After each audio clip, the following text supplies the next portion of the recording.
Alors, bonjour officiellement. Merci de vous être déplacé et on comprend que le sujet de ce matin est vraiment passionnant et je reconnais de vrais passionnés ici. Je serai très bref parce que je comprends que vous n'êtes pas venu ici pour m'entendre, mais bien pour entendre notre membre de l'Académie française, M. Denis Laferrière. D'abord, préciser le contexte de ces conférences qui ont été initiées au départ par le Collège Nouvelle-Frontière et le professeur Jean-François Leblanc dans le cadre d'une vaste série de conférences présentées pour les auteurs du Québec. Et dans le cas de la conférence de ce matin, c'est à la demande du professeur Sylvain Lemay de l'EMI pour son cours, justement, qu'il a invité M. Laferrière avec, justement, l'Association nationale des écrivaines et écrivains du Québec. Alors, auteur prolifique, je vous remercie de votre générosité d'avoir accepté ces conférences. Et bien entendu, je vous laisse la parole et je laisse les gens savourer vos propos. Et par la suite, à la toute fin de la conférence, il y aura un échange avec le public. Je pourrai me promener dans la salle avec le micro pour vous permettre d'adresser des questions à M. Laferrière. M. Laferrière, à vous la parole. Bonjour. Merci, excusez-moi. Je suis au bout du rouleau et je suis allé à l'autre pavillon qui est moins intéressant, bien sûr. et là, je reviens avec vous et je suis tout content d'être ici. Et la question, quand on m'a contacté, il y a peut-être un an même, pour venir faire ces conférences, j'étais très heureux de venir. Et entre-temps, il est arrivé toutes sortes de choses et des voyages. Et me voici. Le sujet que je me souviens avoir discuté, c'est le même que je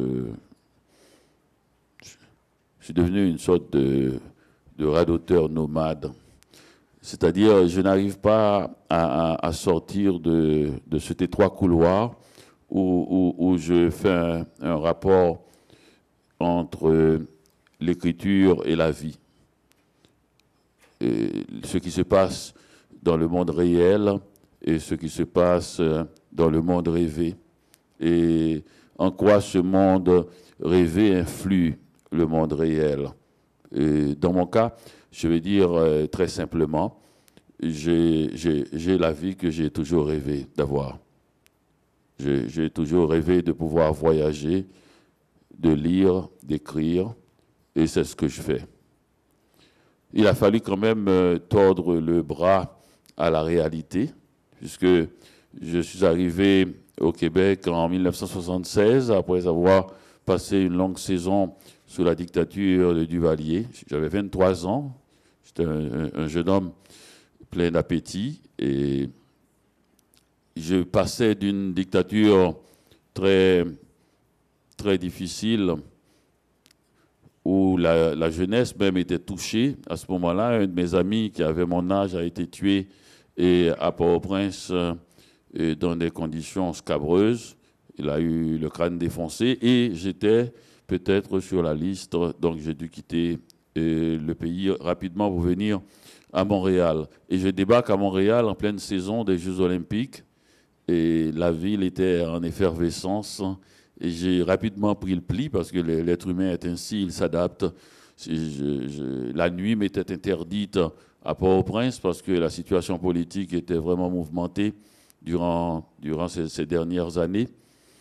Et brusquement, la nuit m'était offerte. Je me souviens, la première nuit de mon arrivée à Montréal, j'ai été au soleil levant, Rising Sun, ça s'appelait aussi, et voir un spectacle de jazz de Dizzy Gillespie et puis Nina Simone, et je pensais que ça allait être chaque soir, bien sûr. mais en même temps, j'ai savouré le moment et je me souviens d'ailleurs avoir regardé Nina Simone et chanter avec une cigarette à la main gauche et un verre de vin à la main droite, et je me suis dit, ça doit être ça le style.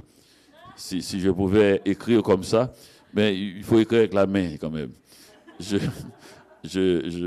Mais cette grâce qu'elle avait, cette façon de regarder par la fenêtre et qui débouchait sur un ciel noir cette nuit-là, et m'avait épaté. Donc je me suis dit, il faut trouver cette grâce-là dans l'écriture, et même s'il faut faire semblant d'être nonchalant Et c'est comme ça qu'on apprend à être nonchalant. Il faudra que je trouve cette grâce dans l'écriture, sinon je n'aurai pas goût à faire cela. Je ne voudrais pas que ça devienne une chose lourde et sérieuse, et la vie se charge de cette partie-là. Et là, après, il est arrivé une saison où j'ai travaillé pendant 8 ans à l'usine, un peu partout, je veux dire, dans les usines, comme aussi à l'aéroport d'Oval où je faisais le ménage, et à d'autres endroits, au complexe des jardins aussi. Je faisais de minuit à 8 heures du matin. Et c'est très... Enfin, chaque matin, quand je quittais à 8 heures du matin, l'endroit où j'ai passé la nuit à nettoyer était déjà sale, puisque les gens rentraient dès 6 heures avec une force. Et je me suis dit, mais à quoi bon faire, puisque ça va être sale, mais on m'a dit que si ce n'était pas nettoyé, ça aurait été plus sale. Oui, j'ai l'impression qu'il y avait encore une leçon à tirer pour l'écriture aussi. Vous ne pouvez pas être l'écrivain que vous voulez être, mais si vous ne faites pas cet effort-là, vous le serez encore moins. Et donc, comme ça, là, ça s'ajoute, ça s'ajoute. C'est vraiment le mythe de Sisyphe, là. C'est ça aussi l'écriture. Et puis, c'est quelque chose qui doit vous échapper. C'est quelque chose qu'il faut faire. Et la montagne est là, je la grimpe, je ne peux pas faire autrement. Donc, si on n'a pas ça en soi, pour moi, j'ai l'impression, c'est-à-dire cette idée de rien ne se passera vraiment d'extraordinaire, mais c'est ça que j'ai envie de faire. Et avec le temps, quand j'aurai compris et accepté que j'étais un écrivain moyen, et peut-être qu'un jour, un livre me dépassera. Je ferai quelque chose qui m'étonnera moi-même. Mais il faut travailler sans cesse pour arriver à cette possibilité-là. J'avais rencontré quelqu'un qui m'avait dit une fois, un peu de technique abrutit, beaucoup de technique libère. Mais il faut passer d'un peu à beaucoup, c'est énorme de nuits de travail, et surtout lorsqu'on n'écrit pas, parce que c'est là que ça devient une obsession. On parle sous la douche, on parle avec soi, on ne sait pas, on croit parler à l'intérieur de soi-même, et puis les gens vous entendent et vous croient fou. Et parce que j'étais responsable de moi-même. C'était une situation très nouvelle pour moi. À Port-au-Prince, je pouvais être un intellectuel du tiers-monde, c'est-à-dire quelqu'un qui n'est au courant de rien. Je ne savais même pas qu'on fermait les portes la nuit.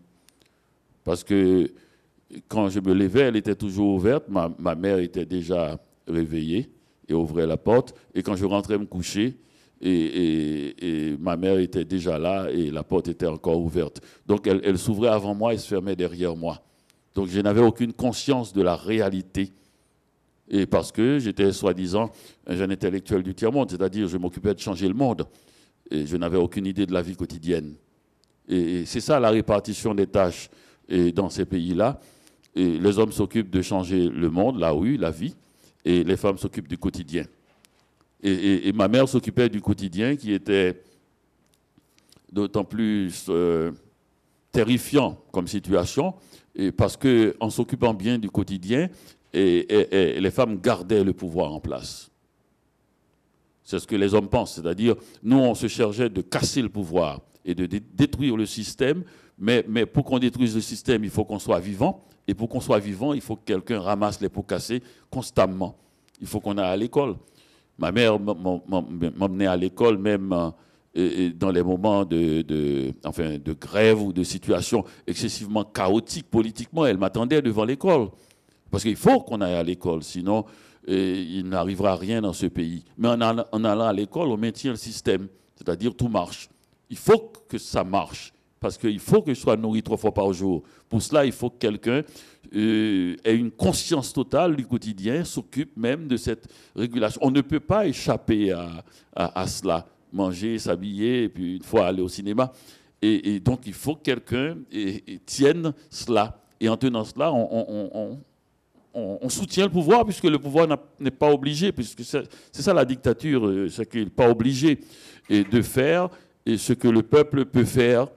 Et le dictateur garde l'argent et tout ce qu'il a pu soutirer au peuple, et le peuple il lui fait confiance de s'arranger pour survivre quand même.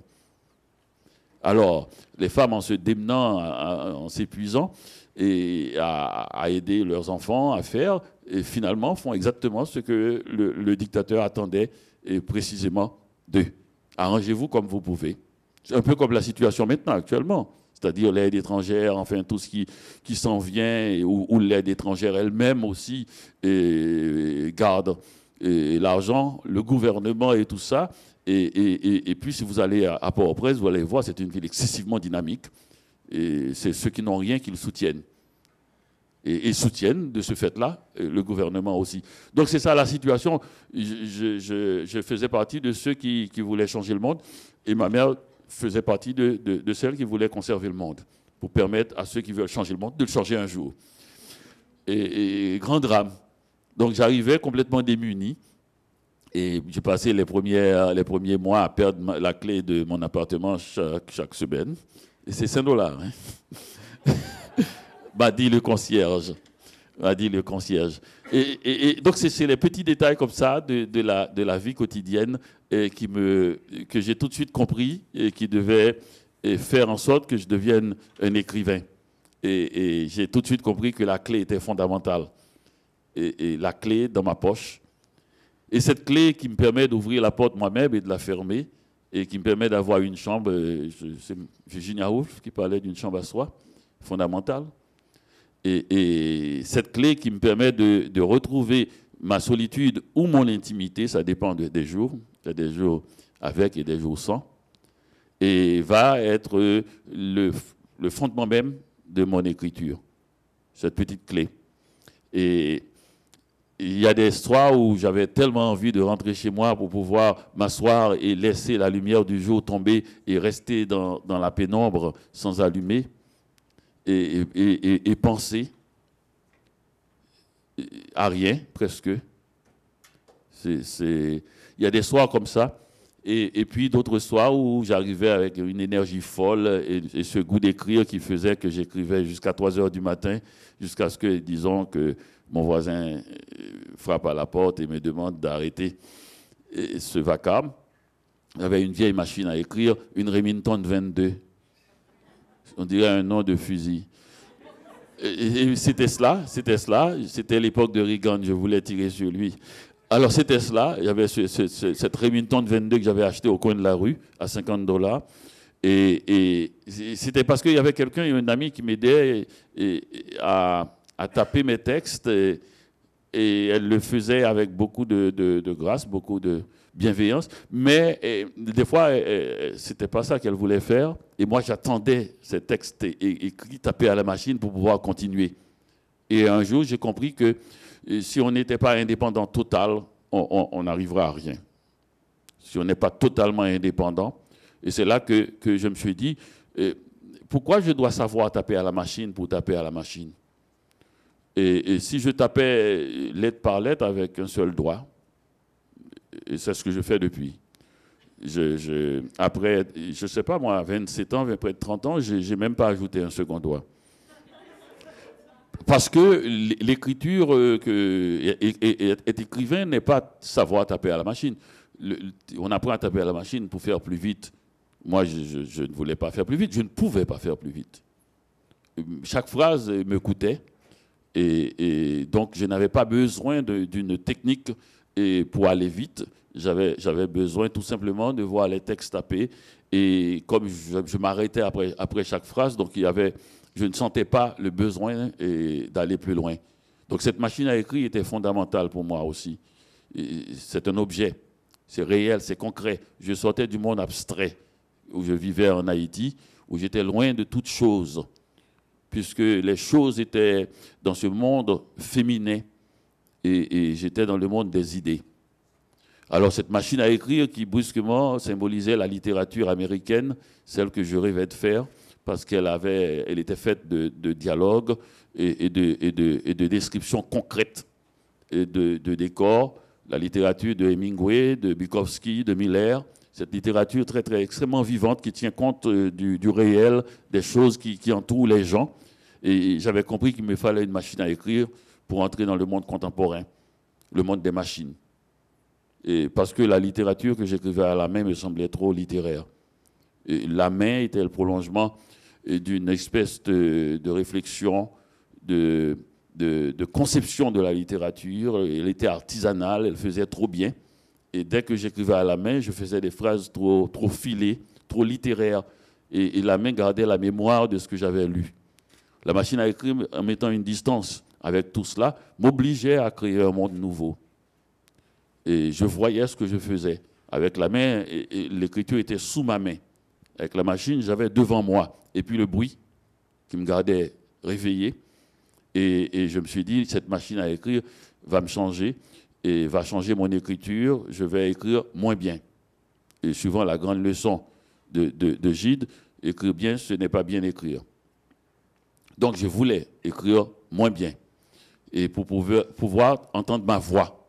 Parce que la voix que j'avais avant, c'était une voix littéraire. C'est la voix, c'était un écho.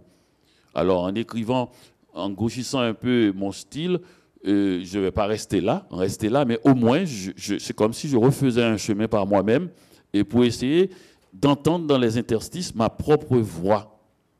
C'est un de mes maîtres de l'époque, Henri Miller, qui le disait. Il disait, ce jour-là, j'ai entendu ma voix.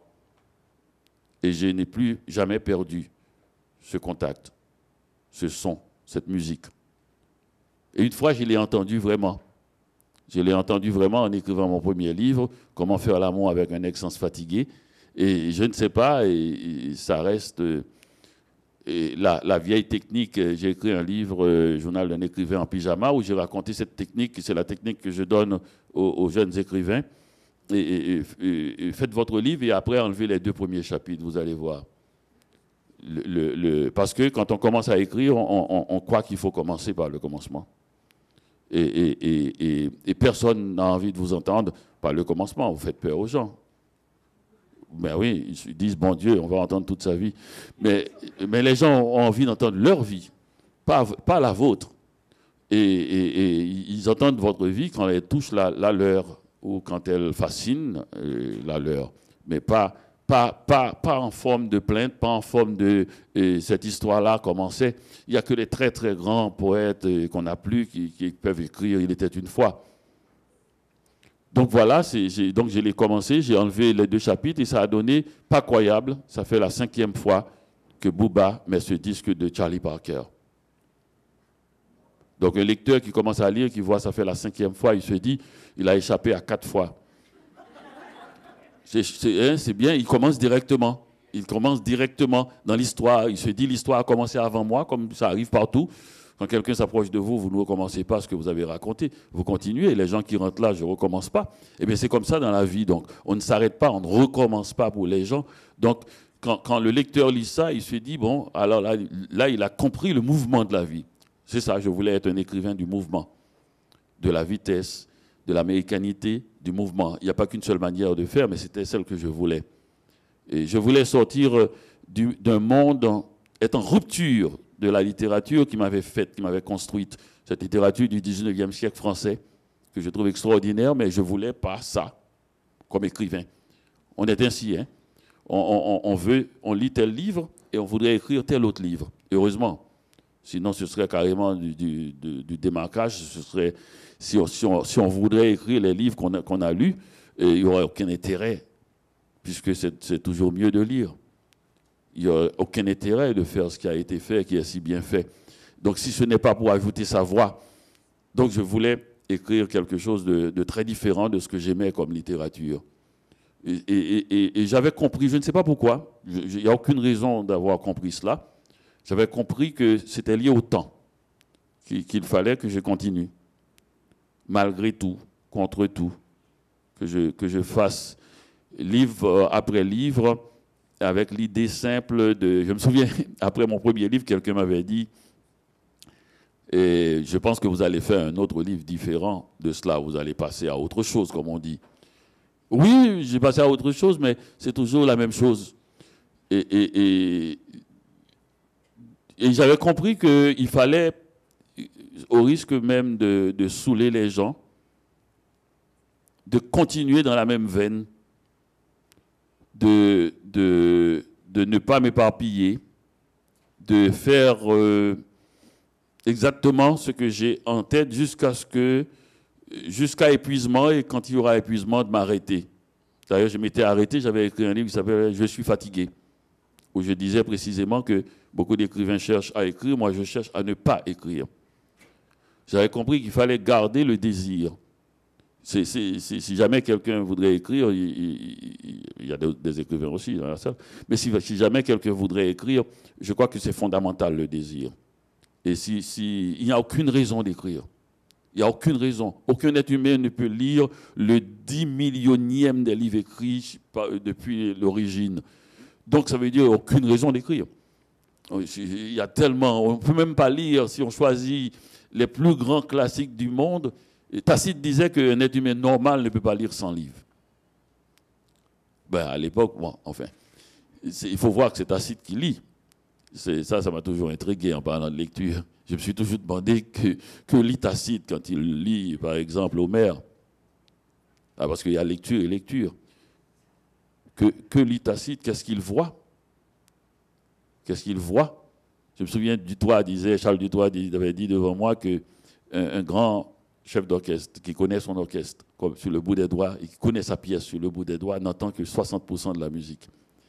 Et quand je vois des mélomanes qui font semblant de tout entendre, même les triples cloches, et je me suis dit, c'est ça, qu'entend Tacite quand il lit Homère? Ça m'a toujours intrigué. Que lit Virgile quand il lit Homère? Que lit Horace quand il lit Virgile? Parce qu'il y a ce qu'on appelle aussi des lecteurs à la hauteur de l'écrivain. Tout le monde a le droit de lire, au contraire. L'écrivain aimerait être lu par quelqu'un, un ingénu, quelqu'un qui arrive, mais aussi, il faudrait y penser. Et que lit Voltaire quand il lit Diderot? Qu'est-ce qu'il voit? Qu'est-ce qu'il lit? Qu'est-ce qu'il souligne? Quand l'écrivain est à la hauteur de l'écrivain, qu'est-ce qui se passe dans cette conversation, dans ce dialogue profond? Donc, donc on n'a pas besoin d'écrire. On peut lire toute sa vie. Donc, si on écrit, il faudra quand même qu'il se passe quelque chose en soi, qu'il y ait un déraillement. Et c'est le désir qui peut provoquer ce déraillement, ce goût, cet appétit de vouloir, et cette énergie. Et c'est une énergie qui se dégage. Une sorte de liberté, de libération même. On se dit, et je me souviens avoir eu cette sensation-là en lisant aussi. J'étais à Miami, je me dis mardi matin à Miami, 11h du matin, lisant Montaigne, c'est pas mal. Miami, je ne sais pas s'il a été fait pour ça, mais si on construit les villes en disant on n'ira pas à Montaigne dans cette ville, mais j'avais l'impression que Miami s'était enrichi, pas par ma connaissance, mais par le fait qu'il y a un lecteur de Montaigne ce mardi matin à 11h à Miami. Il y avait quelque chose que l'atmosphère s'était allégée, il y avait quelque chose qui se passait. Donc il y a quand même une grande fierté d'être lecteur. Et je crois que la littérature a pris un coup dans l'aile depuis que les lecteurs se sont un peu couchés et croyant qu'un lecteur est un écrivain raté. Parce que déjà même jusqu'à mon adolescence, on présentait des gens, je me souviens, en disant c'est un grand lecteur. J'entends ça de moins en moins. J'entends il lit beaucoup, il dévore les livres. Mais je me souviens, on le présentait carrément, hein, comme on dit un grand écrivain. Il dit monsieur, un grand lecteur. Et puis le grand lecteur, modestement. Et ça voulait dire quelque chose. Ça ne voulait pas dire qu'il a lu tous les livres qu'il consommait, qu'il dévorait. La phrase, le verbe que je trouve le moins fait pour la lecture. Et ça voulait dire que cet homme-là sait lire, ou cette femme-là se penche sur les livres. Il a une façon d'être avec le livre. Et il lit comme un grand écrivain, avec le même soin. Et c'est le rêve d'un écrivain d'être lu par un tel lecteur, un grand lecteur. Donc je crois que pour moi, la littérature a pris un coup de l'aile depuis que cette fonction-là a légèrement disparu. Cette fonction-là a déjà... Maintenant même, on a une nouvelle catégorie qui n'est ni lecteur ni écrivain. Une catégorie qui opine. Qui opine, je ne sais pas, vous ouvrez, je ne sais pas, dans les histoires, les blogs, ou dans la radio, et tout le monde opine, on n'a pas besoin de savoir, c'est ce que je pense, c'est ce que je sens, c'est ce que je vous dis. Je n'ai pas aimé tel livre, oui, mais je m'en fous. Et ce n'est pas fait pour ça, les livres, pour être aimés ou pas aimés, c'est fait pour être lu d'abord, penser, pour provoquer des choses. Quand quelqu'un vient me dire, Monsieur Laferrière, votre dernier livre, je n'ai pas trop aimé, j'ai dit, écoutez, mais je ne vous raconte pas mes affaires. Pourquoi vous me racontez vos histoires de lecteurs? Le livre n'est pas fait pour cela. Oui, mais le début, et puis après, ça a été difficile. J'ai dit, ben, si vous voulez, je peux vous raconter comment je l'ai fait, hein, toutes les nuits d'angoisse. Vous verrez, ce n'est pas plaisant. Hein. Donc, ce que vous faites là, vous dites que le livre était difficile au début et que finalement, vous avez avancé. Ça s'appelle la lecture. Hein. Oui, c'était pas fait pour être dévoré. C'est l'expression dévoré qui a enlevé la lecture. Quand c'est difficile et que vous laissez tomber, c'est votre dignité de lecteur qui a pris un coup. Parce que le livre est là, lui, il va rester. Vous avez le droit si vous voulez, mais vous dites bien que s'il l'a écrit, vous pouvez pas vous pouvez bien le lire. C'est trop difficile. Oui, mais il l'a écrit, vous l'avez pris, vous pouvez bien le lire. Vous pouvez le laisser tomber, mais vous avez été touché, votre dignité de lecteur est touchée. Vous avez rendu les armes sans combattre. Donc pour moi, c'est exceptionnel. Dans une société, si on ne relève pas, et si le lecteur ne reprend pas sa dignité, s'il ne perd pas cette facilité de toujours juger qui est le contraire de la lecture, et s'il ne laisse pas tomber ce jugement rapide et surtout aussi cette façon d'admonester les écrivains, parce que comme si un livre était fait pour que le lecteur puisse rendre compte de ce qu'il a lu à l'écrivain, qui est aussi quelque chose qui vient de donner un mauvais coup à la littérature.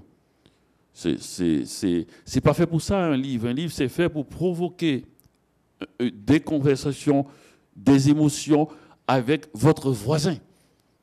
Il n'est pas fait pour retourner à l'écrivain. Ça n'a aucun rapport. C'est dire à l'autre, c'est votre façon de raconter ce que vous avez lu, qui est aussi une façon de raconter vos émotions et vos sensations et qui vous feront mieux connaître par celui qui se trouve à côté de vous. Parce qu'un livre est un objet, pas sacré, mais c'est un objet étrange au moins. C'est le seul objet, c'est la seule chose. Hein. Les gens, ils donnent toutes sortes de cadeaux, ils s'en foutent. Ah, ben, tu vois, maman, tu sais, c'est l'anniversaire de papa, qu'est-ce qu'on doit lui donner? Puis la mère ne regarde même pas, il dit une cravate. Et l'autre dit un briquet, quand on n'a pas, on n'en donne plus de briquet. Mais c'était ça, on s'en fout, on donne des cadeaux, et puis on se dit, bon, plus c'est cher, plus on s'en débarrasse. Et si c'est pas cher, bon, on sait que c'est pas bon, mais si c'est cher, bon, hein. Mais le livre, j'ai jamais rencontré quelqu'un dire, c'est l'anniversaire de quelqu'un, je vais acheter un mauvais livre. Jamais. C'est arrivé à tel point que personne n'achète de livre, personne d'ailleurs. Personne n'a jamais donné un livre à quelqu'un. Il a dit, il y a un livre que j'ai adoré, je veux que tu le lises. Il parle de lui. J'ai adoré ça. Et quand vous avez le livre en main, après une semaine, il vous appelle, vous n'avez pas lu?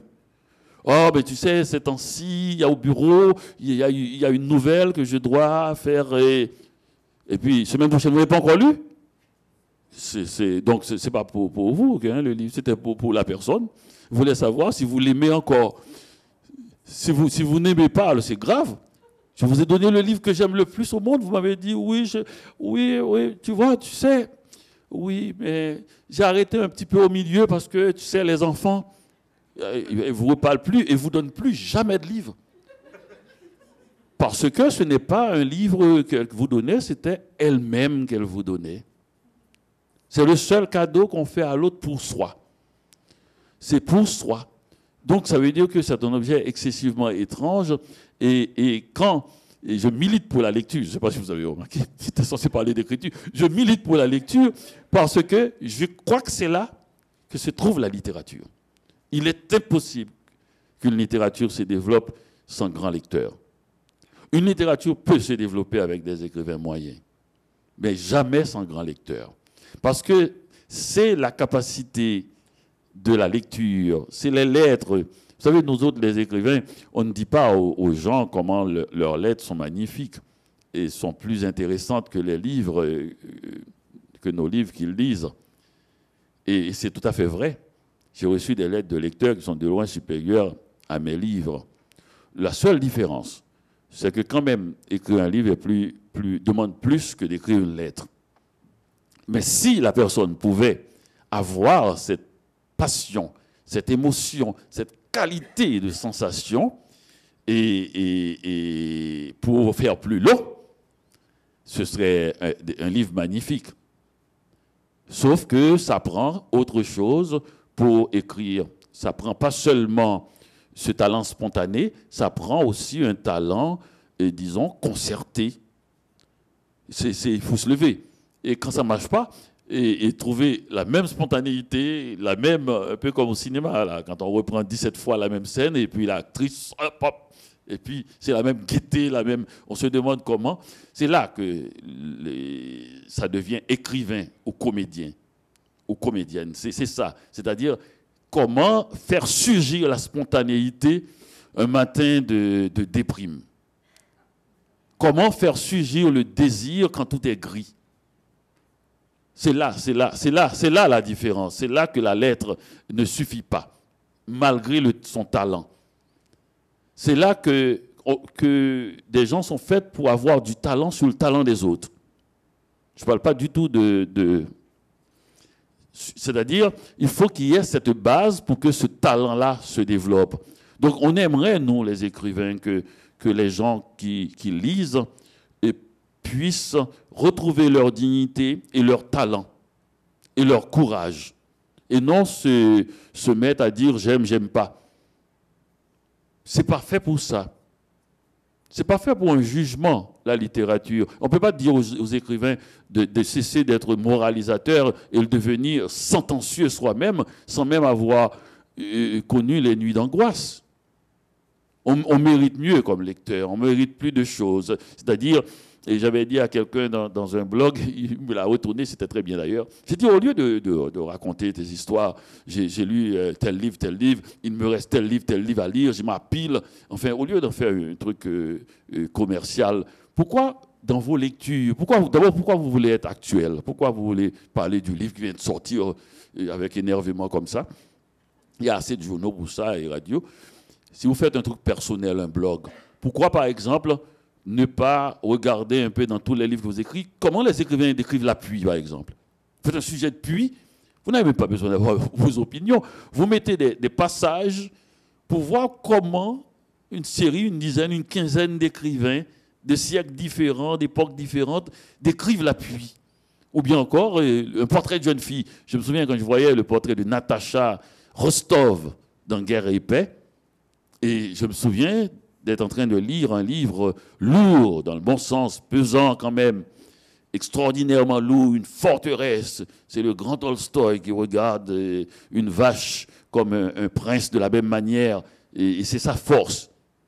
Mais je me suis dit, mais s'il n'y avait pas cette description pleine de fantaisie, de légèreté de Natacha Rostov, la première fois qu'on la voyait entrer dans la pièce, je pense qu'elle était passée par la fenêtre ou quelque chose comme ça, qui sortait Tolstoï de ce grande puissance, ce sérieux quand même, je pense que la forteresse n'aurait pas pu s'envoler.